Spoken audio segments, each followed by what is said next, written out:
Police বাধা দিলেও তা উপেক্ষা করে রেল লাইনে বসে পড়লেন গ্রেটার কর্মী সমর্থকেরা। কর্মীদের রেল লাইনে শুয়ে থাকতেও দেখা যায়। আজ থেকে আসাম বাংলা সীমানার জোড়াই রেল স্টেশনে রেল অবরোধ শুরু করেছে greater Cooch Behar peoples association. Station লাগোয়া এলাকায় রাতেই জমায়েত করেছিল গ্রেটার কর্মীরা।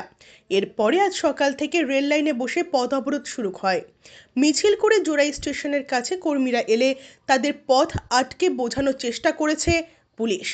মাইকিং করে রেল অবরোধ করলে যাত্রীদের সমস্যার কথা জানানো হয়। এমনকি রেল অবরোধ করলে কী ধারায় আইনি পদক্ষেপ হবে তা জানালেও কোনো তোয়াক্কা না করে মিছিল এগিয়ে যায় স্টেশনের প্ল্যাটফর্মের দিকে। এরপরে রেল লাইনে মিছিল করে আন্দোলনকারীরা। গ্রেটার নেতা বংশীবদন বর্মন বলেন, ভারত ভক্তি চুক্তি অনুযায়ী সাংবিধানিক অধিকারের দাবিতে লাগাতার এই বিক্ষোভ কর্মসূচি চলবে। জানা গেছে, এদিকে রেলের পক্ষ থেকে পোস্টার টানিয়ে সকলকে সচেতন করা হয়েছে রেল অবরোধ করা দণ্ডনীয় অপরাধ। আরও জানা গেছে, গ্রেটার কর্মসূচিকে কেন্দ্র করে জোড়াই রেল স্টেশনে মোতায়েন আছে পর্যাপ্ত রেল পুলিশ। স্টেশনের বাইরে মোতায়েন আছে বক্সিরহাট থানার পুলিশ।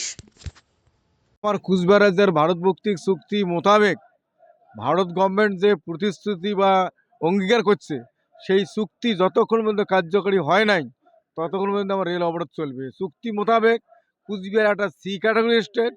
চুক্তি মোতাবেক কুচবিহারের যে কোনো সমস্যার সমাধান করতে ভারত সরকার দায়বদ্ধ। চুক্তি মোতাবেক কুচবিহারের মানুষের মতামত ছাড়া ভারত সরকার কিছুই করে পায় না। চুক্তি মোতাবেক কুচবিহারের মানুষের অন্ন, বস্ত্র, শিক্ষা, স্বাস্থ্য, বাসস্থান সব কিছু ফ্রিতে করবে, সেগুলো কিছুই করিবার ধরে নাই। সেই চুক্তি মোতাবেক কুচবিহার যেমন একটা সি ক্যাটাগরি স্টেট, তারও মর্যাদা নাই। সেটা যতক্ষণ সম্পূর্ণ করে নেই, চুক্তির ফুলফিল করে নেই, অতক্ষণ এই আন্দোলন চলবে। 1 নম্বর। 2 নম্বর, আমার রাজবংশী ভাষাক ভারতীয় সংবিধানের 8ম তফসিলত নক্ত করিয়া অন্তর্ভুক্ত করা হবে। এই 2টা দাবিতে আজকে আমার রেল অবরোধ। অনির্দিষ্টকালের জন্য, যতক্ষণ ভারত সরকার কোনো পজিটিভ বা হ্যাঁ বা আমার পক্ষে কোনো পদক্ষেপ নেয় নাই, ভালো পদক্ষেপ, ততক্ষণ পর্যন্ত চলবে।